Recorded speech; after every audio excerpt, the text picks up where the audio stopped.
بسم اللہ الرحمن الرحیم۔ السلام علیکم۔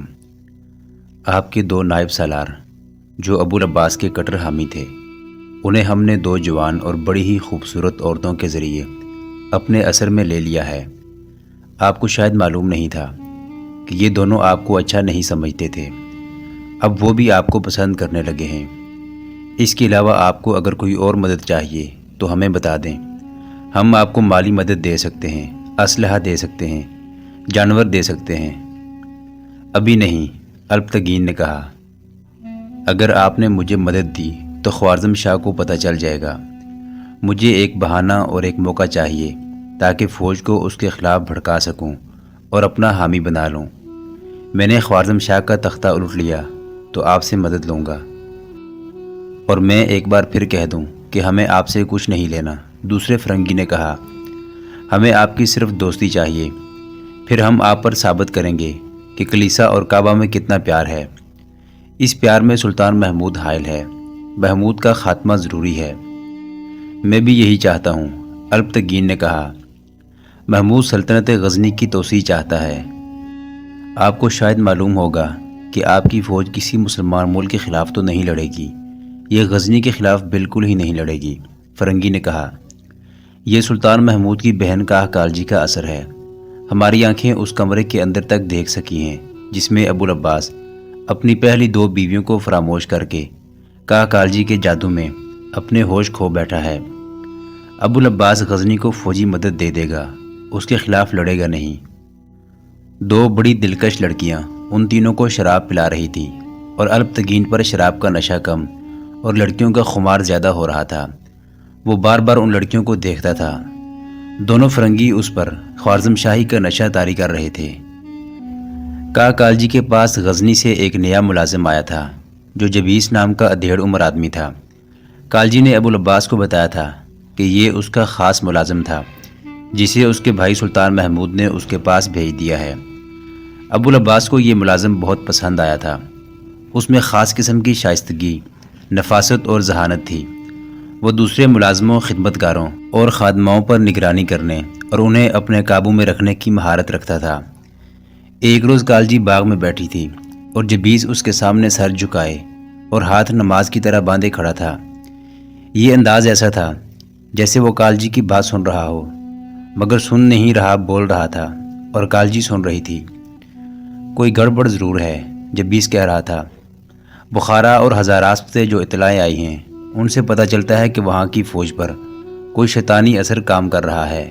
ہزاراسپ میں دریا کنارے ایک فقیر نے ڈیرے ڈال رکھے ہیں جو بڑی خوفناک پیش گوئیاں کرتا ہے۔ اس نے ایسا ڈھونگ رچا رکھا ہے کہ سپاہی اس سے متاثر ہو رہے ہیں۔ وہ قرآن پاک ہاتھ میں رکھتا ہے اور سپاہیوں کو درس اور واعظ دیتا ہے۔ کیا یہ یقین کر لیا گیا ہے کہ کوئی تارک الدنیا عالم نہیں؟ کالجی نے پوچھا۔ وہ عالم ہو سکتا ہے، تارک الدنیا نہیں، اور وہ علم نہیں، ابلیسیت پھیلا رہا ہے، جبیس نے کہا۔ وہ غزنی کے خلاف زہر اگلتا ہے اور قرآن کی آیات پڑھ کر کہتا ہے کہ غزنی والے اور ارد گرد کی تمام مسلمان ریاستیں اور عمارتیں برائے نام مسلمان ہیں اور سچے مسلمان خوارزم کے لوگ ہیں۔ کیا وہ خوارزم شاہی کے خلاف بھی باتیں کرتا ہے؟ کالجی نے پوچھا۔ نہیں، جبیس نے جواب دیا، لیکن سپاہیوں اور کمانداروں کے خیالات میں ایسی تبدیلی دیکھی گئی ہے جو خوارزم شاہی کے لیے بھی خطرناک ثابت ہو سکتی ہے۔ بخارا میں بھی دریا کے کنارے ایک فقیر نے چند ایک مردوں اور بڑی خوبصورت عورتوں کے ساتھ خیمے گاڑ رکھے ہیں۔ اس کے متعلق مشہور ہے کہ ایک دوائی اور ایک تعویذ دیتا اور کہتا ہے کہ ان سے عمر بہت لمبی ہوگی اور جوانی سدا قائم رہے گی۔ اس کے ساتھ جو جوان عورتیں ہیں وہ راتوں کو دریا کے کنارے یا جنگل میں کمانداروں کے ساتھ دیکھی گئی ہیں۔ وہاں کی فوج کی باتوں میں بھی تبدیلی دیکھی گئی ہے۔ اس فقیر کے گرد میلہ لگا رہتا ہے، وہ بھی واعظ کرتا اور غزنی کے خلاف زہر افشانی کرتا ہے۔ مختصر یہ کہ غزنی اور خوارزم کے درمیان عداوت پیدا کی جا رہی ہے۔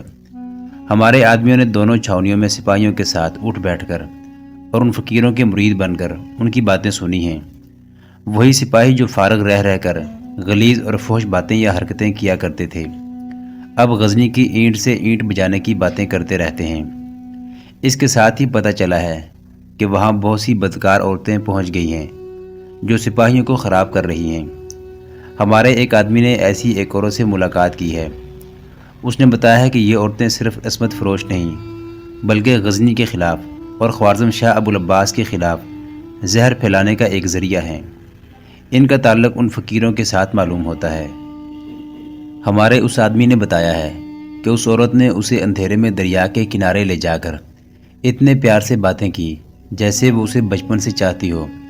اس نے ہمارے اس آدمی سے پوچھا کہ وہ کیا کرتا ہے۔ اس نے بتایا کہ فوج کے ایک جیش کا کماندار ہے۔ یہ سنتے ہی عورت کا انداز پہلے سے زیادہ دلکش اور مسحور کن ہو گیا، جیسے وہ اس پر مر مٹی ہو۔ یہ عورتیں غیر معمولی طور پر حسین ہیں۔ ہمارا یہ آدمی کہتا ہے کہ اسے اپنے فرض کا احساس نہ ہوتا تو وہ ہمیشہ کے لیے اس عورت کا ہو جاتا۔ عورت نے اس پر نشہ طاری کر کے کہا، تمہارا خوارزم شاہ تو زن مرید ہو گیا ہے۔ غزنی کی کا کالجی نے اس کی عقل پر قبضہ کر لیا ہے اور وہ اسے انگلیوں پر نچا رہی ہے۔ ہمارے آدمی نے پوچھا کہ تم محل کے اندر کی باتیں کس طرح جانتی ہو؟ اس نے کہا، میں محل کے حرم کی لڑکی تھی، مگر جب سے ابو العباس نے سلطان محمود کی بہن سے شادی کی ہے، غزنی سے ایک حسین اور نوجوان لڑکی آتی ہے جو کا کالجی ابو العباس کو پیش کرتی ہے۔ اس کے کہنے پر حرم کی پہلی تمام لڑکیوں اور عورتوں کو نکال دیا گیا ہے۔ یہ کہہ کر وہ رو پڑی اور بولی، تم ہی بتاؤ ہم کدھر جائیں؟ ہمارے لیے زندہ رہنے کا یہی ایک ذریعہ رہ گیا ہے۔ کیا تم مجھے پناہ میں لے سکتے ہو؟ مجھے اس غلیظ زندگی سے بچا سکتے ہو؟ ہمارے آدمی نے اسے تسلی دی اور پھر ملنے کا وعدہ کیا۔ اس سے آپ اندازہ کر سکتی ہیں کہ یہ کیا ہو رہا ہے۔ یہ بھی معلوم ہوا ہے کہ امیر البتگین کے ہاں 2 اجنبی مہمان ٹھہرے ہوئے ہیں جو مسلمان نہیں لگتے۔ وہ فرنگی ہو سکتے ہیں، یہودی ہوں گے یا عیسائی۔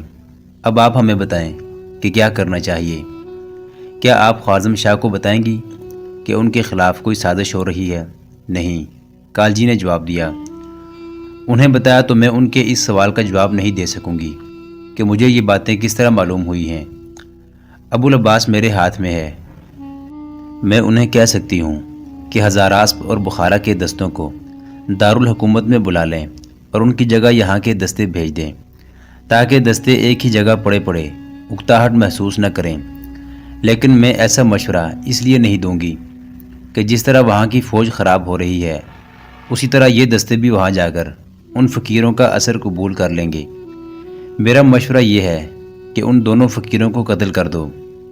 اگر یہ غزنی میں ہو رہا ہوتا تو انہیں گرفتار کر کے موت کے گھاٹ اتار دیا جاتا۔ یہاں اس سازش کو قتل سے ختم کیا جا سکتا ہے۔ کیا ہمارے آدمی یہ کام کر سکتے ہیں؟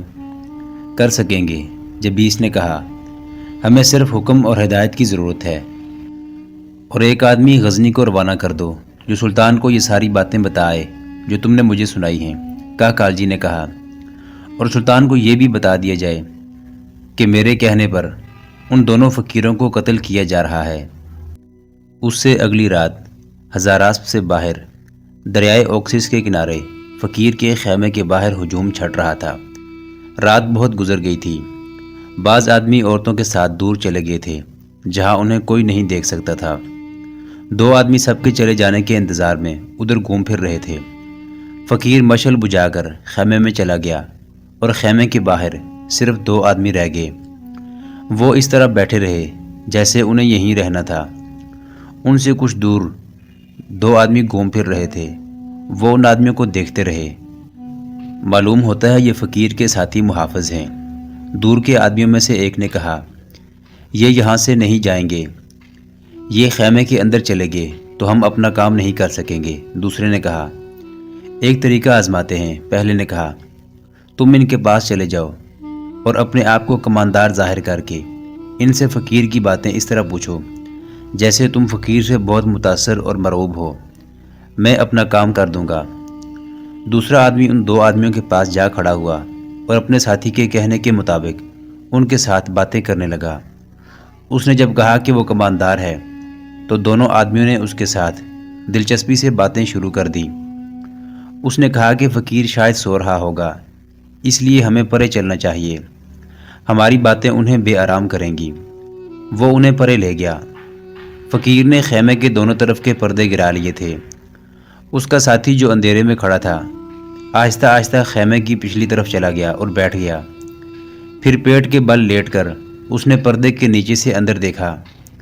دیے کی روشنی میں اسے فقیر نظر آیا۔ وہ شراب پی رہا تھا اور اس آدمی کی طرف اس کی پیٹھ تھی۔ اس آدمی نے کمر سے ایک رسی کھولی اور رسی ہاتھ میں لے کر پردے کے نیچے سے رینگتا ہوا اندر چلا گیا۔ فقیر کو خبر نہ ہوئی۔ اس آدمی نے پاؤں پر بیٹھ کر رسی پیچھے سے اس کی گردن میں پھینکی۔ یہ پھندا تھا جو گردن میں پڑتے ہی تنگ ہو گیا۔ فقیر کی آواز بھی نہ نکلی۔ پھندا تیزی سے تنگ ہوتا گیا۔ فقیر بری طرح تڑپا اور اس کا جسم بے حس ہو گیا۔ وہ آدمی اس اطمینان سے کہ فقیر مر چکا ہے خیمے سے نکلا اور کچھ دور تک ہاتھوں کے بل چلتا گیا۔ اس کا ساتھی فقیر کے دو آدمیوں کے ساتھ باتیں کر رہا تھا۔ اسے الو کی آواز سنائی دی۔ وہ ان آدمیوں سے مسافہ کر کے آ گیا اور اپنے ساتھی سے آن ملا۔ پھر دونوں اندھیرے میں غائب ہو گئے۔ بخارا وہاں سے بہت دور تھا۔ یہ آدمی اسی رات وہاں نہیں پہنچ سکتے تھے۔ وہاں کے فقیر کو قتل کرنا اتنا آسان نہیں تھا کیونکہ اس کے ساتھ چند ایک آدمی رہتے تھے۔ یہ دونوں آدمی اسی وقت گھوڑوں پر بخارا کی سمت روانہ ہو گئے۔ ان کی رفتار بہت تیز تھی۔ وہ دریا کے کنارے کنارے جا رہے تھے۔ ایک جگہ دریا کا پاٹ بہت چوڑا تھا جہاں دریا کی گہرائی کم ہونی چاہیے تھی۔ انہوں نے وہیں گھوڑے دریا میں ڈال دیے۔ بعض جگہوں پر گہرائی اتنی زیادہ تھی کہ گھوڑوں کو تیرنا پڑا۔ ان کے سامنے 200 میل کی مسافت تھی۔ دوسرے دن ہزاراس میں اس خبر نے سنسنی پھیلا دی کہ فقیر مر گیا ہے۔ یہ خبر بھی پھیل گئی کہ وہ مرا نہیں، اسے مارا گیا ہے۔ شہروں کے لوگ اور فوجی دریا کے کنارے جمع ہو گئے۔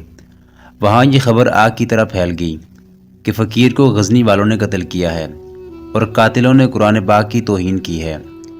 اس خبر کو اس لیے سچ مان لیا گیا کہ فقیر غزنی کے خلاف باتیں کیا کرتا تھا۔ اس خبر نے چھاؤنی کو جیسے آگ لگا دی۔ فرنگی تخریب کاروں اور شرپسندوں کے خفیہ گروہ نے دہشت ناک باتیں مشہور کر دی۔ ہر طرف خوف چھا گیا کہ فقیر جس تباہی کی پیشین گوئی کیا کرتا تھا وہ اب آئی کہ آئی۔ فوج کے کمانڈر بھی ڈرے ہوئے اور غزنی کے خلاف بھڑکے ہوئے تھے۔ فقیر کے قاتلوں نے 200 میل کی مسافت گھوڑوں کو تھوڑی تھوڑی دیر آرام دے کر اور سرپٹ رفتار پر اگلے روز اس وقت تک طے کر لی جب سورج غروب ہو رہا تھا۔ ان میں سے ایک شہر میں گیا اور اپنے ساتھیوں سے ملا جو کسی نہ کسی بحروب میں شہر میں رہتے اور ایوان عمارت کی سرگرمیوں کی اطلاعیں لیتے رہتے تھے۔ ان میں سے 2 آگے۔ انہیں بتایا گیا کہ کیا کرنا ہے۔ اکیلے فقیر کا قتل آسان تھا۔ ایک نے کہا، یہاں ایک گروہ ہے، فقیر کو ہم نے دیکھا ہے، رات خیمے میں اکیلا ہوتا ہے لیکن دوسروں کے خیمے اس کے ساتھ لگے ہوئے ہیں۔ مشکل یہی ہے نا کہ دوسرے جاگ اٹھے تو ہم پکڑے یا مارے جائیں گے۔ ایک نے کہا، اپنے حلف کو یاد کرو جو غزنی سے روانہ ہونے سے پہلے ہم سے لیا گیا تھا۔ ہمیں جانیں قربان کرنی ہے۔ اگر ہم سلطان کو دھوکہ دینا چاہیں تو دے سکتے ہیں لیکن ہم خدا کو دھوکہ نہیں دے سکتے۔ یہ فقیر قرآن پاک ہاتھ میں لے کر مسلمانوں کو ایک دوسرے کا دشمن بنا رہا ہے۔ تم دیکھ چکے ہو کہ اس فتنے کے پیچھے فرنگیوں کا ہاتھ ہے اور جو کچھ ہو رہا ہے اسلام کے خلاف اور اسلام کی تباہی کے لیے ہو رہا ہے۔ یہاں امیر البتگین خوارزم شاہی کی لالچ میں قرآن پاک کی توہین کر رہا ہے۔ ہمیں اپنے مذہب اور مقدس کتاب کی عظمت اور ناموس پر قربان ہونا ہے۔ چاروں نے گھوڑے دریا کے قریب جنگل میں باندھے اور رات اس وقت فقیر کے خیموں کی طرف گئے جب لوگ وہاں سے جا رہے تھے۔ وہ لوگوں میں گھومتے پھرتے رہے حتیٰ کہ آخری آدمی بھی وہاں سے چلا گیا۔ اب وہاں تاریک گوشوں میں عورتوں کی سرگرمیاں شروع ہو گئی تھی۔ آدھی رات کے بعد خیموں کے اندر خاموشی طاری ہو گئی۔ چاروں اس خیمے کی طرف بڑھے جس میں فقیر سوتا تھا۔ پردے گرے ہوئے تھے اور اندر روشنی تھی۔ ان میں سے ایک کی ٹھوکر کسی چیز سے لگی۔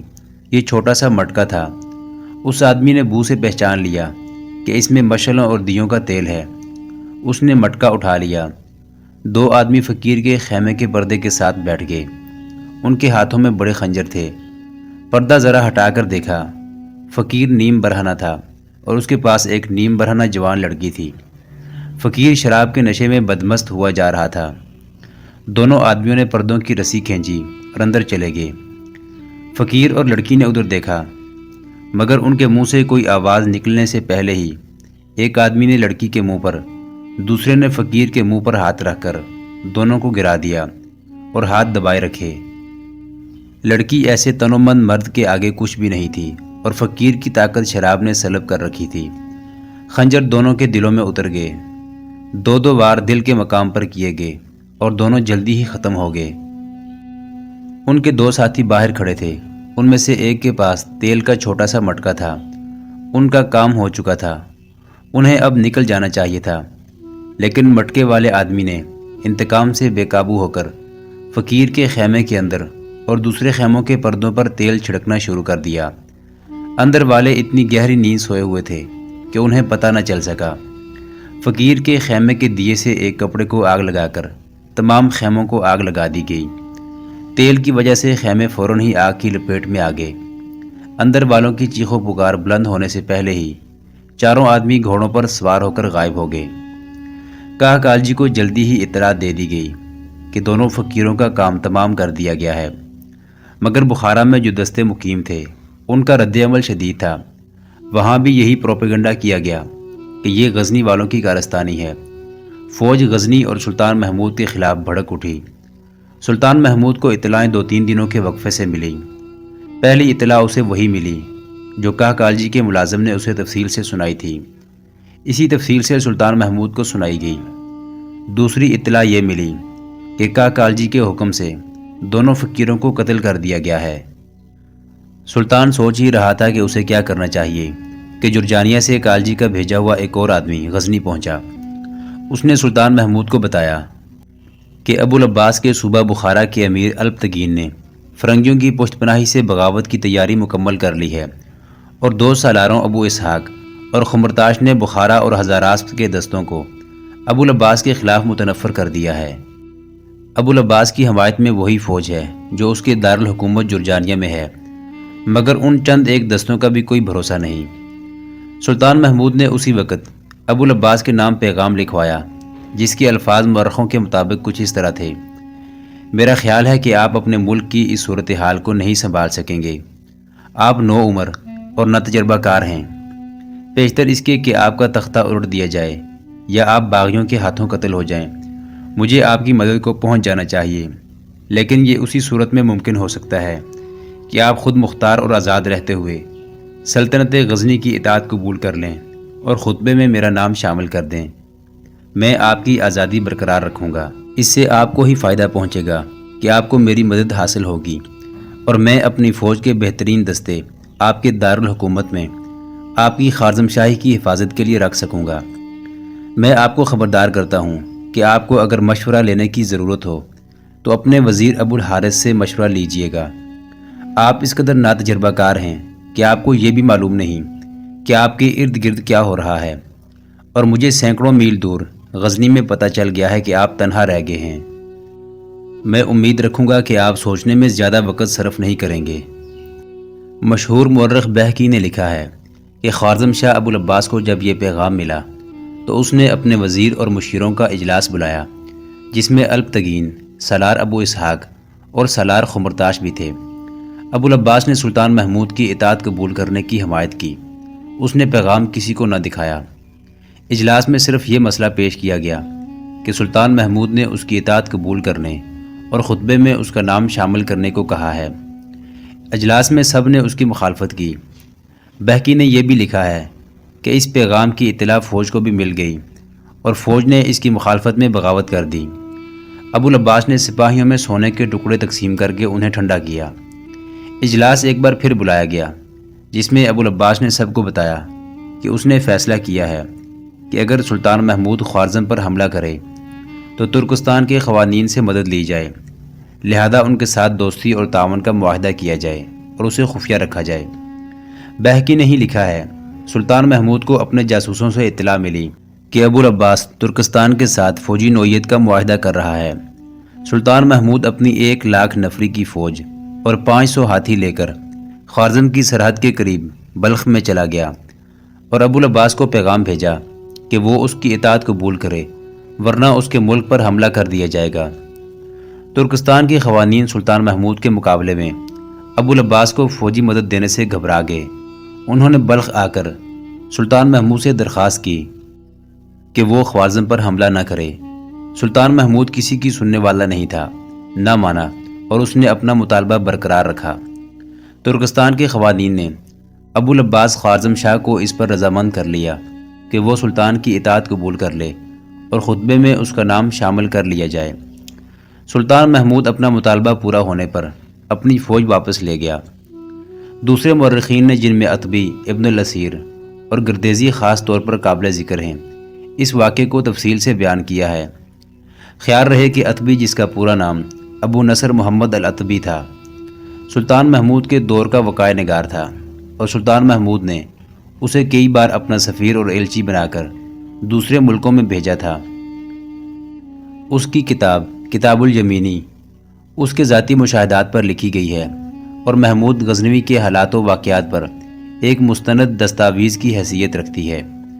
اس کے مطابق ابو العباس سلطان محمود کی اطاعت قبول کرنے سے ہچکچا گیا تھا، کیونکہ اسے اپنی آزادی سلب ہو جانے کا خطرہ تھا۔ اس کے وزیر نے اسے بتایا تھا کہ سلطان کی اطاعت قبول کرنے میں اتنا خطرہ نہیں جتنا اپنی فوج کی بغاوت میں ہے۔ ابو العباس سے اطاعت قبول کرنے کا فیصلہ کاہ کالجی نے کرایا تھا۔ میں آپ کو یقین دلاتی ہوں کہ میرا بھائی آپ کی آزادی سلب نہیں کرے گا، کالجی نے اسے کہا۔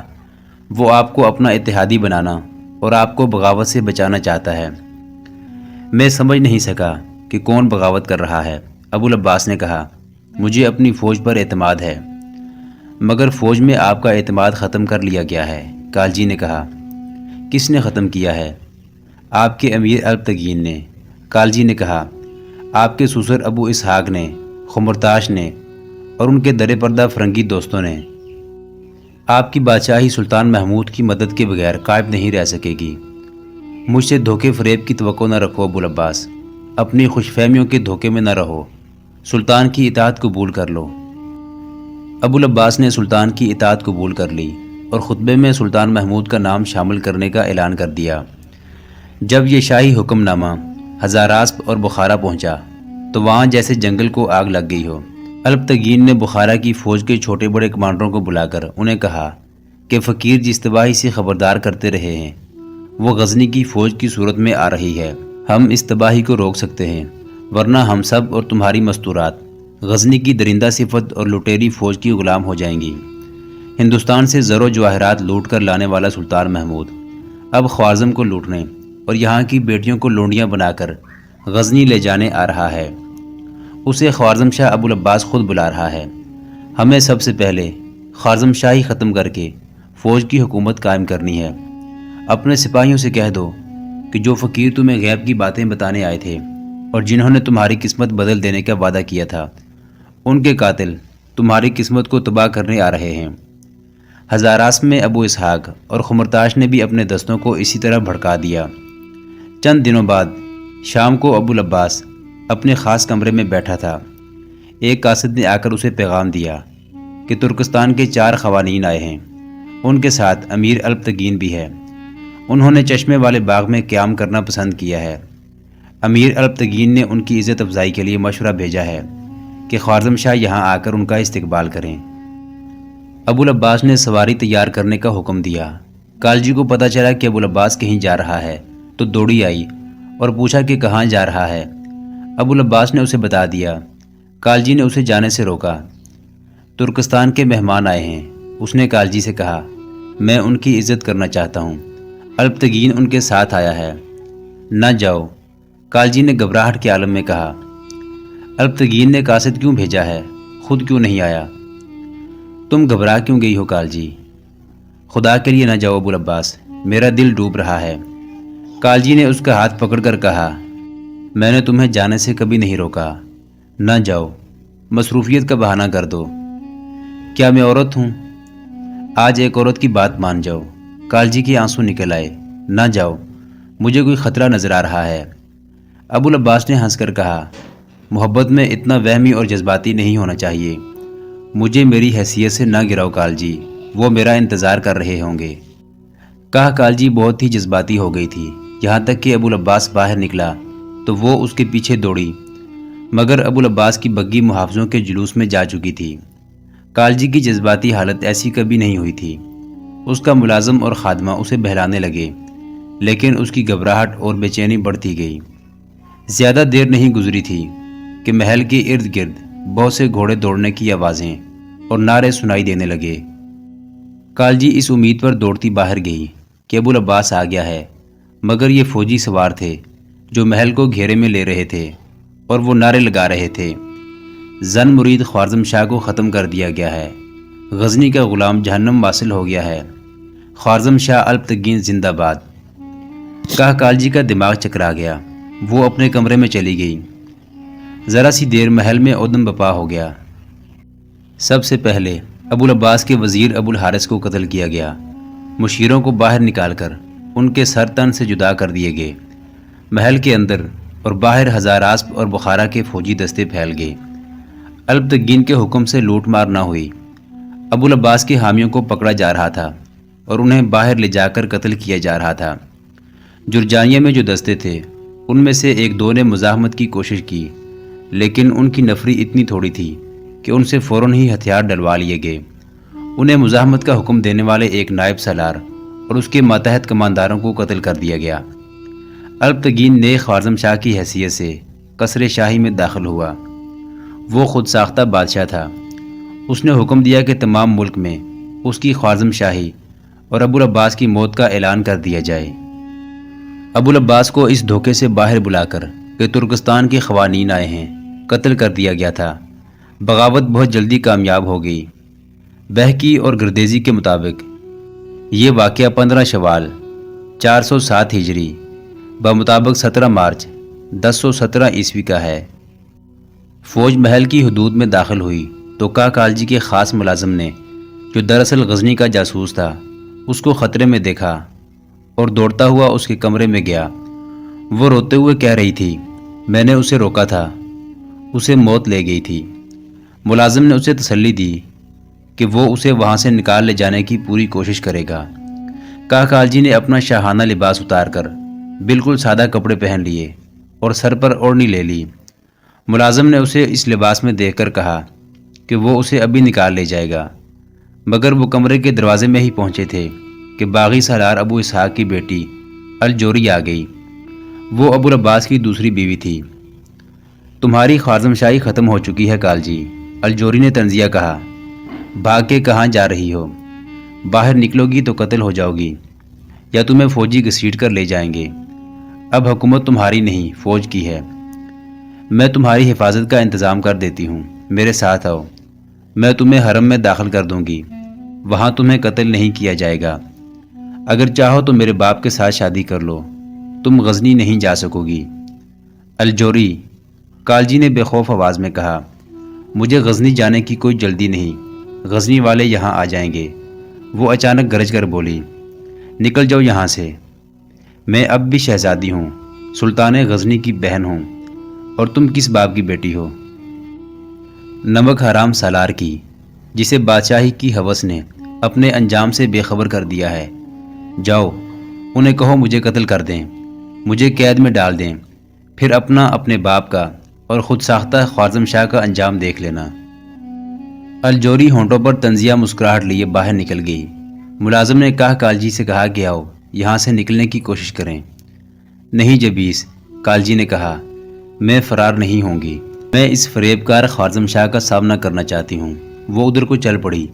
جبیس کو اپنے پیچھے آتا دیکھ کر وہ رک گئی اور بولی، مجھے خدا کے سپرد کرو، تم معلوم کرنے کی کوشش کرو کہ کوئی غزنی اطلاع دینے چلا گیا ہے یا نہیں۔ اگر کچھ پتہ نہ چلے تو خود چلے جاؤ، استبل سے گھوڑا لے لو۔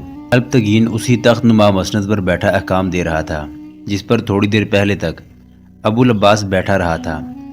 دربار میں کچھ لوگ دست بستہ کھڑے احکام سن رہے تھے، سب فوجی تھے۔ شہری انتظامیہ کا کوئی ایک بھی آدمی نہیں تھا، وزیر ابو الحارث بھی نہیں تھا۔ دربار میں شور سا تھا، سب پر سناٹا طاری ہو گیا۔ الپتگین نے دیکھا کالجی اس کی طرف آ رہی تھی۔ محترم ناظرین، سلطان محمود غزنوی کی تاریخ پر مشتمل سیریز دیکھنے کے لیے چینل کو سبسکرائب ضرور کر لیں۔ گزشتہ اقساط دیکھنے کے لیے چینل پر پلے لسٹ کا وزٹ کریں۔ ویڈیو کو لائک اور شیئر ضرور کیجیے۔ آج کی قسط کے بارے میں کمنٹ باکس میں اپنی رائے سے آگاہ ضرور کریں۔ اللہ آپ کا حامی و ناصر ہو۔